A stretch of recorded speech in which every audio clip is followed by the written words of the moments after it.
নাটকটা শুরু হলো। ইয়াসিনের কণ্ঠে এমন এক ঠান্ডা ধীরতা ছিল যা আমার বুকের ভেতরটা কাঁপিয়ে দিল। কয়েক সেকেন্ড আগেও যে মানুষটা নিজের পায়ে দাঁড়িয়েছিল সে এখন মুহূর্তের মধ্যে আবার সেই অসহায় নীরব হুইল চেয়ারে বসা মানুষে পরিণত হয়েছে। যেন এই দুই রূপই তার, একটা সবার জন্য আর একটা লুকোনো সত্য। আমি দরজার দিকে তাকালাম, কড়া নাড়া শব্দ থেমে গেছে, কিন্তু বাহিরে যে অপেক্ষা করছে সেটা স্পষ্ট বোঝা যাচ্ছে। ইয়াসিন আমার দিকে তাকিয়ে খুব নিচু গলায় বলল, মনে রেখো, তুমি কিছুই জানো না, তুমি শুধু এই বাড়ির নতুন বউ, ভীত, চুপচাপ, কিছু না বোঝা এক মেয়ে। তার কথাগুলো আমার ভেতরে একটা অদ্ভুত প্রতিক্রিয়া তৈরি করলো। আমি কি সত্যি এতটাই দুর্বল, নাকি সে আমাকে এমনটাই ভাবতে চায়? কিন্তু এখন প্রশ্ন করার সময় না। আমি ধীরে মাথা নেড়ে সম্মতি দিলাম। ইয়াসিন তখন দরজার দিকে এগিয়ে গিয়ে সেটি খুলে দিলেন। দরজার বাহিরে দাঁড়িয়েছিল মাঝবয়সী একজন লোক, সাদা পাঞ্জাবি, চোখে কৌতূহল আর ঠোঁটে কৃত্রিম ভদ্রতার হাসি। ম্যাডাম নিচে অপেক্ষা করছেন, লোকটি বলল। ইয়াসিন কোনো উত্তর দিল না, শুধু মাথা ঝুঁকিয়ে হুইল চেয়ার ঘুরিয়ে দিল। আমি কিছুটা দ্বিধায় পড়ে গেলাম, তারপর ধীরে ধীরে তার পেছনে হাঁটতে শুরু করলাম। করিডোরে পা রাখতে মনে হলো আমি যেন অন্য এক জগতে ঢুকে পড়েছি। রাতের সেই নিস্তব্ধতা আর নেই, এখন চারপাশে মানুষের চলাফেরা, নিচতলা থেকে ভেসে আসা কথাবার্তা, আর কোথাও কোথাও হাসির শব্দ। কিন্তু সেই হাসির ভেতরেও একটা অদ্ভুত কৃত্রিমতা আছে। আমরা সিঁড়ির দিকে এগোলাম। আমি লক্ষ্য করলাম ইয়াসিন নিজে নিজে হুইল চেয়ার চালাচ্ছে, কিন্তু তার হাতের গতিতে এক ধরনের নিয়ন্ত্রণ আছে যা একেবারে দুর্বল মানুষের মতো না। নিচে নামতে আমার চোখ আটকে গেল। বিশাল ড্রয়িং রুমটা ঝলমল আলোয় ভরা, বড় বড় ঝাড়বাতি, দামি কার্পেট, দেয়ালে পুরনো ছবির ফ্রেম, সবকিছু মিলিয়ে একটা রাজকীয় পরিবেশ। আর সেই ঘরের মাঝখানে বসে আছে একজন নারী, তার উপস্থিতি যেন পুরো ঘরকে নিয়ন্ত্রণ করছে। তিনি মালহোত্রা পরিবারের প্রধান, ইয়াসিনের মা। আমি তাকে আগেও দেখেছি, কিন্তু এত কাছ থেকে না। তার চোখ এমন তীক্ষ্ণ যেন তিনি এক নজরে মানুষ ভেদ করে দেখতে পারেন। তিনি আমার দিকে তাকালেন। এসেছো? তার কণ্ঠ ঠান্ডা, পরিমিত। ইয়াসিন হালকা মাথা নত করলো। আমি তার পাশে দাঁড়িয়ে রইলাম। কি বলা উচিত বুঝতে পারছিলাম না। এটাই তোমার স্ত্রী? তিনি আমাকে লক্ষ্য করে বললেন। তিনি ধীরে বলল, জি। তিনি কিছুক্ষণ আমার দিকে তাকিয়ে রইলেন। সেই দৃষ্টি আমাকে অস্বস্তিতে ফেলছিল। দেখতে সাধারণ, তিনি বললেন, যেন নিজের মনেই মন্তব্য করছেন, কিন্তু সাধারণ মানুষই সবচেয়ে বেশি বিপজ্জনক হতে পারে। আমার বুক কেঁপে উঠল। এটা কিসের ইঙ্গিত, নাকি শুধু একটা মন্তব্য? আমি চুপ করেই রইলাম। তিনি আবার বললেন, তুমি জানো তো এই বাড়ির নিয়ম? আমি মাথা নেড়ে বললাম, না। তিনি ঠোঁটের কোণে হালকা হাসি আনলেন, কিন্তু সেই হাসিতে উষ্ণতা নেই। তাহলে শোনো, এই বাড়িতে বিশ্বাস শব্দটা খুব সস্তা না। এখানে সবাই নিজের জায়গা ধরে রাখতে লড়াই করে, আর ভুল করলে তার মূল্য দিতে হয়। আমার হাত ঠান্ডা হয়ে গেল। আমি এক মুহূর্তের জন্য ইয়াসিনের দিকে তাকালাম। সে একদম চুপ, যেন এসব কথার সাথে তার কোনো সম্পর্কই নেই। তুমি এখন এই পরিবারের অংশ, তিনি বললেন, কিন্তু সেটা প্রমাণ করতে হবে। কিভাবে? আমি না ভেবে জিজ্ঞেস করে ফেললাম। ঘরটা হঠাৎ নিস্তব্ধ হয়ে গেল। তিনি ধীরে উঠে দাঁড়ালেন, তার চোখ সরাসরি আমার চোখে। সময় এলে বুঝে যাবে। তারপর তিনি পাশের একজনকে ইশারা করলেন, ওকে ঘরগুলো দেখিয়ে দাও। আমি কিছুটা হতভম্ব হয়ে দাঁড়িয়ে রইলাম। ইয়াসিনের দিকে তাকাতে গিয়েও থেমে গেলাম। সে এখনো সেই একই নির্লিপ্ত মুখে বসে আছে, যেন কিছুই হয়নি। আমি ধীরে ধীরে ঘর থেকে বের হয়ে গেলাম, সেই লোকটির পেছনে। কিন্তু আমার ভেতরে তখন একটাই প্রশ্ন ঘুরছে, এই বাড়িতে আসলে কি চলছে? কয়েকটা ঘর ঘুরে দেখানোর পর লোকটি আমাকে আবার করিডোরে এনে ছেড়ে দিল। আপনার কোনো কিছু দরকার হলে বলবেন, বলে সে চলে গেল। আমি একা দাঁড়িয়ে রইলাম। চারপাশটা অদ্ভুত নীরব লাগছিল। হঠাৎ করে মনে হলো আমাকে কেউ দেখছে। আমি পেছনে ঘুরে তাকালাম। করিডোরে এক কোণ একটা দরজা আধ খোলা, ভেতর থেকে মৃদু আলো বের হচ্ছে, আর সেই আলো আমি একজনের ছায়া দেখতে পেলাম। কেউ একজন দাঁড়িয়ে আছে। আমার বুক দরফর করতে লাগলো। কে? আমি ধীরে জিজ্ঞেস করলাম। কোনো উত্তর নেই। আমি কয়েক পা এগোলাম, দরজাটা আস্তে ঠেলে খুললাম। ঘরটা অন্ধকার, শুধু একটা টেবিল ল্যাম্প জ্বলছে, আর সেখানে একজন মেয়ে দাঁড়িয়ে আছে। তার চোখ সরাসরি আমার দিকে। তুমি নতুন বউ? সে হালকা হেসে বলল, তার হাসিটা অদ্ভুত। আমি ধীরে বললাম, হ্যাঁ। আপনি? সে কিছুক্ষণ চুপ করে রইল, তারপর এগিয়ে এলো। আমি এই বাড়ির আরেকটা গোপন সত্য। সে ফিস ফিস করে বলল। আমার শরীর ঠান্ডা হয়ে গেল। মানে? সে হালকা মাথা কাত করলো। তুমি কি জানো এই বাড়িতে যারা আসে সবাই থাকতে পারে না? আমার গলা শুকিয়ে গেল। তুমি কি বলতে চাচ্ছ? সে আমার কাছে এসে খুব নিচু গলায় বলল, যদি বাঁচতে চাও তাহলে কাউকে বিশ্বাস করো না, এমনকি তোমার স্বামীকেও না। আমার বুকের ভেতরটা হঠাৎ ধাক্কা খেলো। আমি কিছু বলতে যাচ্ছিলাম, ঠিক তখনই করিডোরে কারো পায়ের শব্দ ভেসে এলো। মেয়েটা হঠাৎ থেমে গেল। তার চোখে ভয়। ওরা আসছে, সে ফিস ফিস করে বলল। কে? কিন্তু সে আর কিছু বলল না। এক মুহূর্তের মধ্যে সে ঘরের ভেতরে অন্ধকার মিলিয়ে গেল। আমি হতভম্ব হয়ে দাঁড়িয়ে রইলাম। কয়েক সেকেন্ড পর দরজার সামনে কেউ এসে দাঁড়ালো। আমি ধীরে ঘুরে তাকালাম। ইয়াসিন। তার চোখ সরাসরি আমার দিকে। তুমি এখানে কি করছো? তার গলায় এবার সেই পরিচিত ঠান্ডা ভাবটা নেই, বরং সেখানে একটা তীব্র সতর্কতা। আমি কিছুক্ষণ চুপ করে থেকে বললাম, এই ঘরে একজন মেয়ে ছিল। ইয়াসিন মুখ হঠাৎ কঠিন হয়ে গেল। কোন মেয়ে? আমি জানি না, কিন্তু সে বলল এই বাড়িতে সবাই থাকতে পারে না। আমার কথা শেষ হওয়ার আগে সে হুইলচেয়ারটা দ্রুত ঘুরিয়ে ভেতরে তাকালো, কিন্তু সেখানে কেউ নেই, পুরো ঘর ফাঁকা। সে ধীরে ধীরে আমার দিকে তাকালো। তুমি নিশ্চিত তুমি কাউকে দেখেছো? তার প্রশ্নে একটা অদ্ভুত সুর ছিল, সন্দেহ নাকি ভয় আমি বুঝতে পারলাম না। আমি নিঃশ্বাস নিলাম। হ্যাঁ, আর সে আমাকে একটা কথা বলছে। কি? আমি তার চোখের দিকে তাকিয়ে বললাম, কাউকে বিশ্বাস করতে নেই, এমনকি তোমাকেও না। ঘরের বাতাস মুহূর্তে জমে গেল। ইয়াসিন কয়েক সেকেন্ড আমার দিকে তাকিয়ে রইল, তারপর খুব ধীরে বলল, তাহলে সে তোমার সাথে দেখা করেছে? আমার বুক কেঁপে উঠল। মানে তুমি তাকে চেনো? সে উত্তর দিল না, কিন্তু তার নীরবতা সব বলে দিল। এই বাড়ির গোপন রহস্য আরো গভীর, আর আমি ধীরে ধীরে সেই অন্ধকারে ভেতরে ঢুকে যাচ্ছি। তাহলে সে তোমার সাথে দেখা করেছে? ইয়াসিনের কথাটা আমার কানে বারবার প্রতিধ্বনিত হতে লাগলো। তার গলার স্বর বদলে গেছে। এই প্রথমবার আমি তার মধ্যে স্পষ্ট উদ্বেগ টের পেলাম। এমন একজন মানুষ যে এতক্ষণ সবকিছু নিয়ন্ত্রণ রাখছিল, হঠাৎ যেন ভেতর থেকে নড়ে ওঠে। আমি এক পা এগিয়ে গেলাম, চোখ সরাসরি তার চোখে রেখে বললাম, সে কে? ইয়াসিন কিছুক্ষণ চুপ করে রইল। তার চোয়াল শক্ত হয়ে আছে, যেন ভেতরে ভেতরে কোনো সিদ্ধান্ত নিচ্ছে, বলবে না লুকাবে। ঘরের বাতাস যেন ভারী হয়ে উঠল। তুমি ওকে কোথায় দেখলে? সে অবশেষে জিজ্ঞেস করলো। আমি চারপাশে তাকালাম, তারপর বললাম, এই ঘরেই, এই আলোটার নিচে দাঁড়িয়েছিল। সে আমাকে সাবধান করলো, বলল এই বাড়িতে কেউ নিরাপদ না। ইয়াসিন চোখ নামিয়ে নিল। কয়েক সেকেন্ডের নীরবতা, তারপর সে খুব ধীরে বলল, ওর নাম আয়েশা। আমার বুক ধক করে উঠল।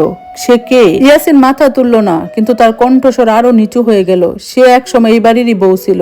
আমার শরীর ঠান্ডা হয়ে গেল। ছিল মানে? সে আবার আমার দিকে তাকালো। তার চোখে এমন কিছু ছিল যা আমি আগে দেখিনি। সে হঠাৎ করে অদৃশ্য হয়ে যায়। আমার গলা শুকিয়ে গেল। অদৃশ্য মানে? মানে কেউ জানে না সে কোথায় আছে, কিংবা আদৌ বেঁচে আছে কিনা। ঘরের দেয়ালগুলো যেন আরো কাছে চলে আসছিল। আমি ধীরে ধীরে বললাম, কিন্তু আমি তো তাকে দেখেছি, সে আমার সাথে কথা বলেছে। ইয়াসিন চোখ বন্ধ করলো এক মুহূর্তের জন্য। তাহলে ব্যাপারটা আমাদের ধারণার চেয়েও খারাপ, সে ফিস ফিস করে বলল। আমার বুকের ভেতরটা হঠাৎ জোরে ধাক্কা খেলো। তুমি কি বলতে চাও? সে এখন এই বাড়িতেই আছে? সে কোনো উত্তর দিল না। এই নীরবতায় আমার ভয়কে আরো বাড়িয়ে দিল। ঠিক তখনই করিডোরে আবার পায়ের শব্দ শোনা গেল। ইয়াসিন তৎক্ষণাৎ স্বাভাবিক হয়ে গেল। সে দ্রুত হুইলচেয়ারে হাতলে ভর দিয়ে নিজেকে একটু গুছিয়ে নিল। এক নিমিষে আবার সেই দুর্বল অসহায় চেহারা। আমি বিস্ময়ে তাকিয়ে রইলাম। কয়েক সেকেন্ড পর দরজায় একজন কাজের লোক এসে দাঁড়ালো। স্যার, ম্যাডাম আপনাকে আবার ডাকছেন, সে বলল। ইয়াসিন মাথা নেড়ে সম্মতি দিল। লোকটা চলে যেতেই সে আমার দিকে ঝুঁকিয়ে খুব নিচু গলায় বলল, এই বিষয়টা নিয়ে কারো সামনে একটা কথা বলবে না, বুঝেছো? আমি দ্বিধা করলাম, কিন্তু কোনো কিন্তু না। সে কড়া গলায় বলল, এখানে ভুল মানে বিপদ। তার চোখে আবার সেই পরিচিত কঠোরতা ফিরে এসেছে। আমি ধীরে ধীরে মাথা নেড়ে বললাম, ঠিক আছে। সে কিছুক্ষণ আমার দিকে তাকিয়ে রইল, যেন আমার ভেতরটা পড়তে চাইছে। তারপর ঘর থেকে বেরিয়ে গেল। আমি একা দাঁড়িয়ে রইলাম, মাথার ভেতরে হাজারটা প্রশ্ন। আয়েশা, এই বাড়ির পুরনো বউ, যে নাকি অদৃশ্য হয়ে গেছে, কিন্তু সে এখন এখানে, নাকি আমি কোনো ফাঁদে পড়েছি? আমি ধীরে ধীরে বিছানার দিকে এগিয়ে গেলাম, কিন্তু বসতে পারলাম না। মনে হচ্ছিল এই ঘরটাও নিরাপদ না। হঠাৎ আমার চোখ পড়লো আলমারির দিকে। দরজাটা একটু ফাঁক ছিল। আমি ধীরে ধীরে এগিয়ে গিয়ে সেটি খুললাম। ভেতরে ঝুলানো কাপড়গুলো খুব সুন্দরভাবে গুছানো, সবকিছু নিখুঁত, কিন্তু নিচে এক কোণে একটা ছোট্ট বাক্স রাখা। আমি কৌতূহল চাপাতে পারলাম না। বাক্সটা বের করে খুললাম। ভেতরে কিছু পুরনো ছবি। আমি একটা ছবি তুলে নিলাম। ছবি দেখে আমার বুক কেঁপে উঠলো। ছবিতে ইয়াসিন দাঁড়িয়ে আছে, পুরোপুরি সুস্থ, হাসছে, আর তার পাশে একজন মেয়ে। তার চোখ, তার মুখ, এটাই সেই মেয়ে আয়েশা। আমি শিউরে উঠলাম। ছবির পেছনে কিছু লেখা, চিরদিনের জন্য Y&A। আমার হাত কাঁপতে লাগলো। এর মানে আয়েশা শুধু এই বাড়ির বউ না, সেই ইয়াসিনের খুব কাছের কেউ ছিল, হয়তো তার স্ত্রী। ঠিক তখনই পেছন থেকে একটা কণ্ঠ ভেসে এলো, তুমি কি খুঁজছো? আমি চমকে উঠে পেছনে তাকালাম। দরজার সামনে দাঁড়িয়ে আছে সেই নারী, ইয়াসিনের মা। তার চোখ সরাসরি আমার হাতে থাকা ছবির দিকে। আমার বুক দরফর করতে লাগলো। আমি কিছু না। তিনি ধীরে ধীরে ঘরের ভেতরে ঢুকলেন। তার পদক্ষেপ খুব ধীর, কিন্তু প্রতিটা পা যেন হিসেব করে ফেলা। ওই ছবিটা কোথায় পেলে? তার গলায় ঠান্ডা স্বর। আমি উত্তর দিতে পারছিলাম না। তিনি আমার সামনে এসে দাঁড়ালেন। তুমি কি জানো এই বাড়িতে কিছু জিনিস আছে যেগুলো না দেখাই ভালো? আমার গলা শুকিয়ে গেল। আমি জানতাম না। তিনি হালকা করে হাসলেন। অবশ্যই জানো না, তুমি তো নতুন। তার চোখে এক অদ্ভুত ঝিলিক। কিন্তু কৌতূহল অনেক সময় মানুষের জন্য বিপদ ডেকে আনে। আমার হাতের ছবি ধীরে ধীরে নিয়ে নিলেন, একবার তাকালেন, তারপর ছবিটা মাঝখান থেকে ছিঁড়ে ফেললেন। আমি হতভম্ব হয়ে গেলাম। আপনি এটা কেন? তিনি আমার কথা শেষ করতেই দিলেন না। পুরনো জিনিস ধরে রাখলে নতুন জীবন শুরু করা যায় না, তিনি ঠান্ডা গলায় বললেন। আমার বুকের ভেতরটা মোচড় দিয়ে উঠল। তুমি এখন এই বাড়ির নতুন বউ। তিনি আবার বললেন, পুরনো ছায়াগুলো থেকে দূরে থাকাই তোমার জন্য ভালো। আমি কিছু বললাম না, কিন্তু আমার ভেতরে এখন একটাই সিদ্ধান্ত তৈরি হচ্ছিল, আমি সত্যটা জানবো যে কোনো মূল্যে। তিনি ঘর থেকে বেরিয়ে গেলেন। দরজাটা আস্তে বন্ধ হলো। আমি ধীরে মেঝেতে পড়ে থাকা সেরা ছবির টুকরোগুলো তুললাম। দুটো অংশ, একটাতে ইয়াসিন আর একটাতে আয়েশা।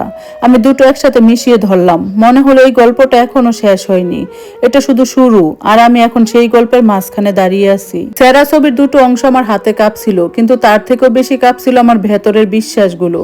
কয়েক ঘন্টার মধ্যে আমার জীবন যেন সম্পূর্ণ বদলে গেছে।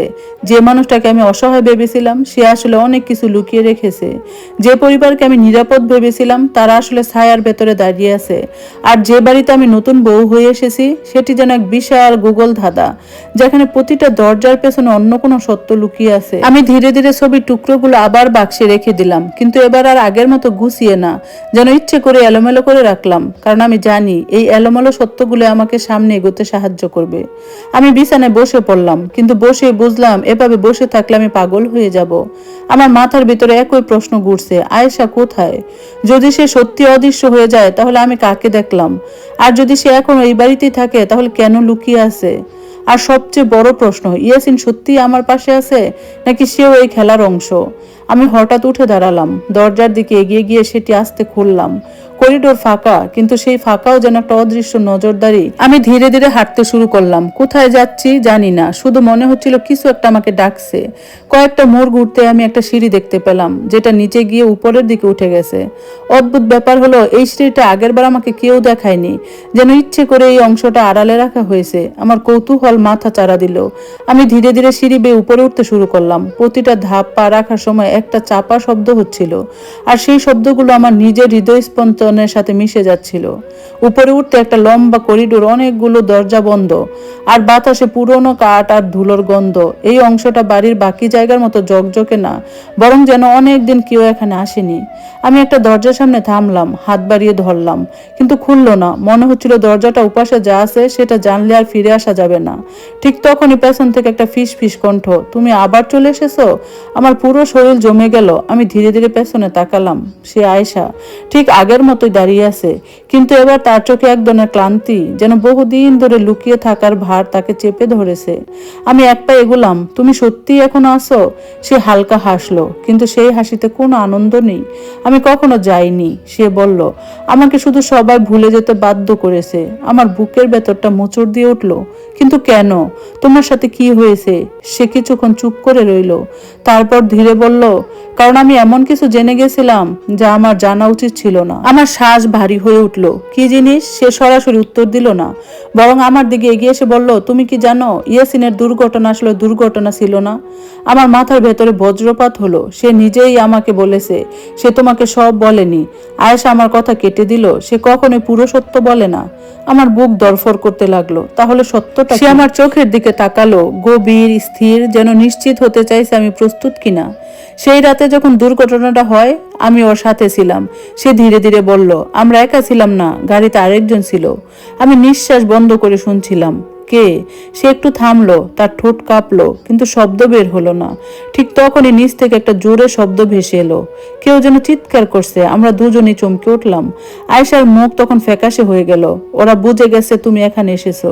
সে তাড়াহুড়া করে বলল, তুমি এখনই নিচে চলে যাও। না, তুমি আমাকে সত্যটা বলো। আমি জেদ করে বললাম, গাড়িতে কে ছিল? সে আমার হাত শক্ত করে ধরলো, যাকে তুমি সবচেয়ে কম সন্দেহ করছো। আমার শরীর ঠান্ডা হয়ে গেল। মানে? কিন্তু সে আর কিছু বলল না। যাও, সে ফিস ফিস করে বলল, যদি বাঁচতে চাও এখনই যাও, আর কাউকে বিশ্বাস করো না। আমি কিছু বলার আগে সে পিছিয়ে গেল, ধীরে ধীরে অন্ধকারে মিশে গেল। আমি একা দাঁড়িয়ে রইলাম। মাথার ভেতরে ঝড় বইছে। যাকে আমি সবচেয়ে কম সন্দেহ করি, সেটা কে হতে পারে? ইয়াসিন, নাকি আমার নিজের পরিবার? আমি দ্রুত নিচে নেমে এলাম। ড্রয়িং রুমে পৌঁছাতেই দেখলাম সবাই এক জায়গায় জড়ো হয়েছে। পরিবেশটা অদ্ভুতভাবে টান টান। ইয়াসিন মাঝখানে বসে আছে, তার মুখ কঠিন। তার মা পাশে দাঁড়িয়ে, আর মেঝেতে একজন কাজের লোক পড়ে আছে আহত। আমার বুক ধক করে উঠল। কি হয়েছে? আমি ফিসফিস করে জিজ্ঞেস করলাম। কেউ উত্তর দিল না। ইয়াসিন ধীরে আমার দিকে তাকালো। তার চোখ এবার এক অন্যরকম দৃষ্টি, সন্দেহ আর সতর্কতার মিশ্রণ। তুমি কোথায় ছিলে? সে জিজ্ঞেস করলো। আমার গলা শুকিয়ে গেল। এই প্রশ্নের উত্তরই হয়তো নির্ধারণ করবে আমি এই খেলার কোন পাশে দাঁড়িয়ে আছি। আমি 1 সেকেন্ডের জন্য চোখ বন্ধ করলাম, তারপর ধীরে বললাম, আমি পথ হারিয়ে ফেলেছিলাম। ঘরের বাতাস থমকে গেল। ইয়াসিন আমার দিকে তাকিয়ে রইল, একদম নড়ল না। কয়েক সেকেন্ড, হয়তো তারও বেশি সময় কেটে গেল। তারপর সে খুব ধীরে মাথা নেড়ে বলল, সাবধানে চলবে, এই বাড়িতে পথ হারানো খুব সহজ। তার কথার ভেতরে লুকোনো ইঙ্গিতটা আমি পরিষ্কার বুঝতে পারলাম। আমি সত্যের খুব কাছাকাছি চলে গেছি, আর এখন থেকে প্রতিটা পদক্ষেপই বিপজ্জনক।